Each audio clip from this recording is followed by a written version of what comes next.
Guys, welcome back to my channel. তো আবার আজকে চলে এসেছি একটা নতুন ভিডিও নিয়ে। আর আজকে আমি আবার আপনাদের একটা নতুন গাছের সাথে পরিচয় করাবো এবং গাছের পরিচিতি ও উপকারিতা জানাবো।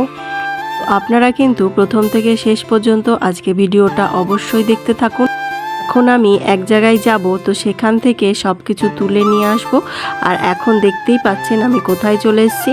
আজকে আমি এসেছি একটা কচু বনে। এই যে কচু গাছগুলো দেখতে পাচ্ছেন, এগুলো কিন্তু সাধারণ কচু নয়, এগুলো হচ্ছে গাটি কচুর গাছ। গাছেরও আবার অনেক রকমের ভাগ হয়, যেমন দুধ কচু, কালো কচু, শোলা কচু, মুখী কচু, গাটি কচু, খারকন কচু। তো আপনারা কি কি চেনেন অবশ্যই আমাকে জানাবেন। আপনারা কি জানেন কচু গাছের কিন্তু সব অংশই খাওয়া যায়?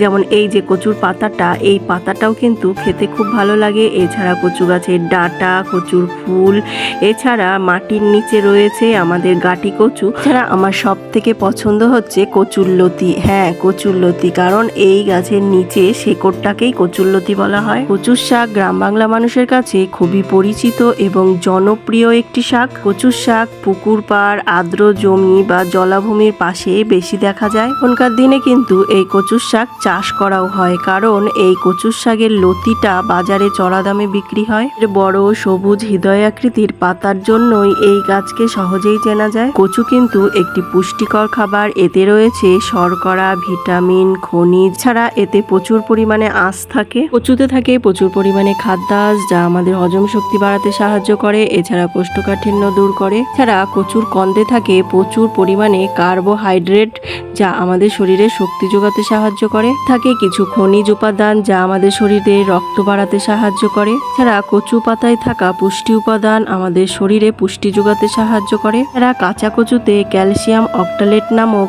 এক ধরনের উপাদান থাকে, যা আমাদের গলা চুলকায়। তার জন্য কিন্তু আপনারা সতর্ক থাকবেন। এর সঙ্গে অবশ্যই লেবু রাখবেন। যদি হালকা গলা কুটকুট করে একটু লেবু দিয়ে খাবেন, গলা চুলকানোও কমে যাবে আর খেতেও ভালো লাগবে। তো আমি কিন্তু এখান থেকে অনেকগুলো কচুর শাক তুলে নিচ্ছি। আর আজকে আমি বাড়িতেও এই কচুর শাকটা রান্না করব। আজকে আমি কচুর শাকটাকে চিংড়ি মাছ দিয়ে রান্না করব। তো আপনারা কে কে খেয়েছেন চিংড়ি মাছ দিয়ে সেটা অবশ্যই জানাবেন। আর আমার কিন্তু ইলিশ মাছের মাথা দিয়ে খেতেও ভালো লাগে।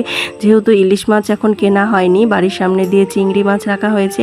তো চিংড়ি মাছ কিন্তু যাদের অ্যালার্জি আছে তারা কিন্তু চিংড়ি মাছটা খাবেন না। আপনারা একটা জিনিস লক্ষ্য করবেন, গাছগুলো কোথায় জন্মিয়েছে সেখান থেকে নেবেন।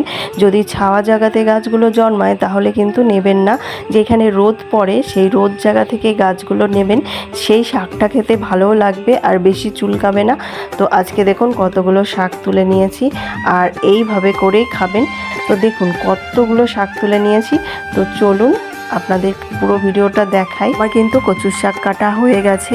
আর আপনারা কি জানেন কচু পাতায় কেন জল আটকে থাকতে পারে না? কচু পাতার গায়ে খুব পাতলা মোম জাতীয় এক ধরনের স্তর থাকে, যার কারণে কচু পাতায় যদি জল পড়ে সেই জলটা কিছুতেই আটকে থাকে না। এছাড়া পাতার উপরিভাগে অনেক উঁচু নিচু খাঁজ কাটা থাকে, তার ফলে কিন্তু জল পড়লে সেই জলের বিন্দুগুলো একত্রে জড়ো হয়ে যায়। চলুন আজকে আপনাদের দেখাবো এই কচুর শাকটা কিভাবে খেলে আপনাদের গলা চুলকাবে না।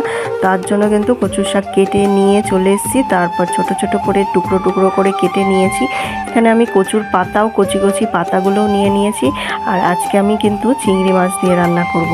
আর যাদের অ্যালার্জি আছে তারা কিন্তু অ্যালার্জির জন্য চিংড়ি মাছটা খাওয়া বাদ দেবেন। এই চিংড়ি মাছ দিয়ে কচুর শাক খেতে কিন্তু দারুণ মজা বা দারুণ টেস্টি লাগে। তো আপনাদের কাদের কাদের ভালো লাগে অবশ্যই জানাবেন।